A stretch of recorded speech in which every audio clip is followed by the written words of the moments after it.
Hello, everybody. Thanks for joining me today. Over the course of the next few months, I'm going to be rolling out a series of videos where I take a look at pieces of footage that I believe show a real Sasquatch. Now, if you've been watching my channel for a while, and maybe you haven't seen all of my videos, you would be forgiven for thinking that I'm a person who doesn't believe that these creatures exist. However, nothing could be further from the truth. To me, the evidence that is available out there supports the existence of these creatures. Now, the piece of footage I want to talk about today is called the fence climber footage, and it's from a gentleman by the name of M.K. Davis.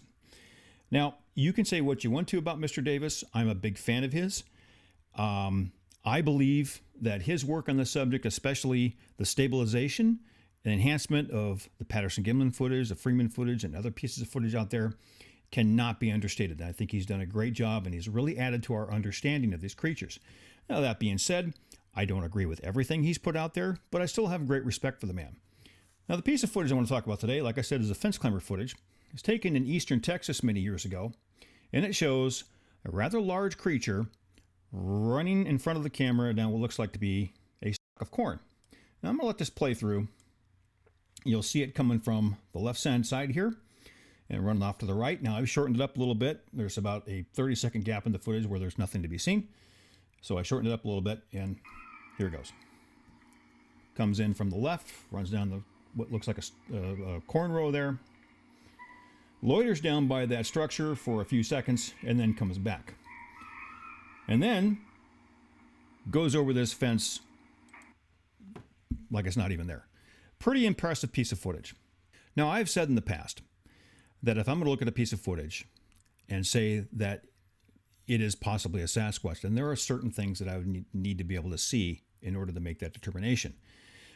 Things like arm length versus leg length. How does it walk? Is it a human gait, or is it what we would call an ape-like gait, or a compliant gait, as it's known?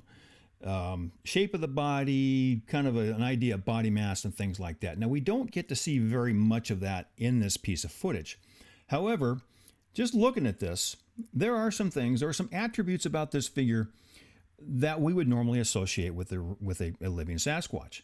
The shape of the body, the shape of the head, the overall mass of the subject, it looks like it would be possibly a real subject. However, from this right here, if you didn't have any other information, you would say, you know what, this could be a man in a suit.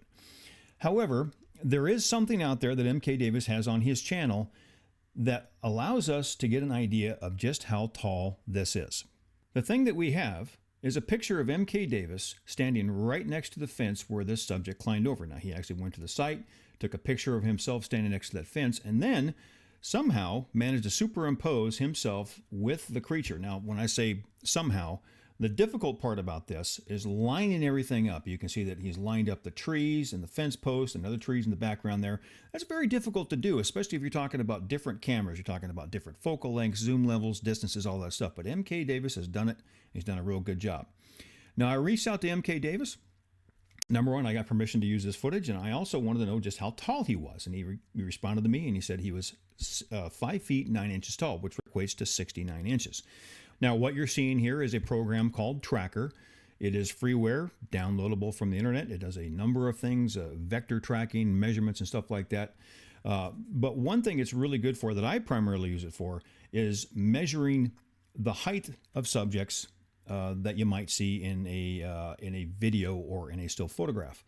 I don't use it very often, and the reason for that is because it's very rare in any purported video or still photograph of a Sasquatch for there to be anything in the photograph that has a known height. And that's kind of the key to all this. You have to have a known height to reference all your other measurements from. In this photograph, we do have a known height, and that's M.K. Davis himself. Like I said, he's 69 inches tall. This blue mark right here is what's called a calibration stick. I have set it to 69 inches. You'll notice if I move it up and down, all these other measurements I've taken here change accordingly. But we're going to set that right to the top of M.K. Davis' head and set that as 69 inches. So I took some measurements in here. Where his hand is sitting on top of the fence, about 42 inches. Where his hip is, 33 inches. And most importantly, where I think this creature's hip is, or where its femur meets the hip bone is right about here. Of course, it's very grainy footage, so this is not going to be completely accurate, but I think it's close enough. Right about 47 inches. Now, yeah, that's pretty high. What's great about this is I can take this number, 47.71 inches, roughly, and we can compare that to the body mass ratios of Patty from the Patterson-Gimlin footage. Now, I know there's those of you out there who think that's fake. I do not. I think that is a real Sasquatch. So I'm going to use her body proportions to get an idea of how tall this subject is. Now, here is a picture of Patty, of course, from the Patterson-Gimlin footage.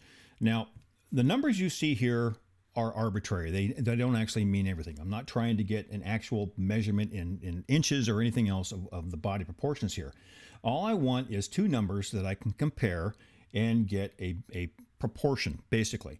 So I've set this calibration tool to 100, and that allows us, that sets these numbers right here when I make these measurements, and I'll set that right back to the top of her head, roughly just like that. Yep, close enough. All right, so now we have these two numbers right here, 55.31 over 48.87. And if we divide the higher number by the lower number, we get 1.31. That means the upper body is 1.31 times the length of the lower body. Now we can use that number to go back and get an idea of just how tall this creature is. Pardon me while I do some math.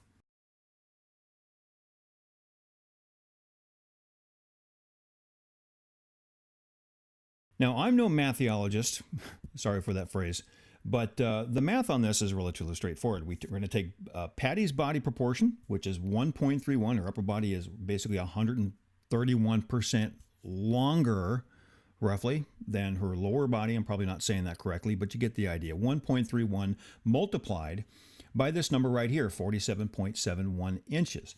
That number comes out to 62.5 inches. Now, if you were laying this animal flat and you added those two numbers together, you get roughly 110 inches, which comes out to about 9 feet tall. That's a really, really tall subject. Now, again, this is if it's laying flat or standing completely erect, and they tend not to do that. They tend to run kind of hunched over, like we see in this video. But even if we add a 10% plus or minus for error, you're looking at a low end of about 8 feet and a high end of close to 10 feet. That's a really, really big individual. You know, if this was a person in a suit, it would have to be one of the tallest people in America. There you go. Now, of course, there is some error in here. I could be off by maybe a foot either way, like I just said, but I still think what you're looking at right here is a really, really tall individual. And based on what I see and based on the measurements I've taken, I am firmly a believer that what we have here is a real Sasquatch. So that's it for this one. Let me know in the comments what you think. If I'm way off base, if I'm just a crackpot, fine, let me know. Special thanks to MK Davis for reaching out to me and giving me his height and allowing me to use this footage. Again, you can see it right there. I mean, this thing throws his arm out and its foot is level with his shoulder. So again, thank you very much. Look for me down the road to roll out some more videos on the Freeman footage, the Redwoods footage, and of course the Patterson-Gimlin footage, all of those which I think are real. So thanks for joining me. Don't forget to like and subscribe. Have a great day.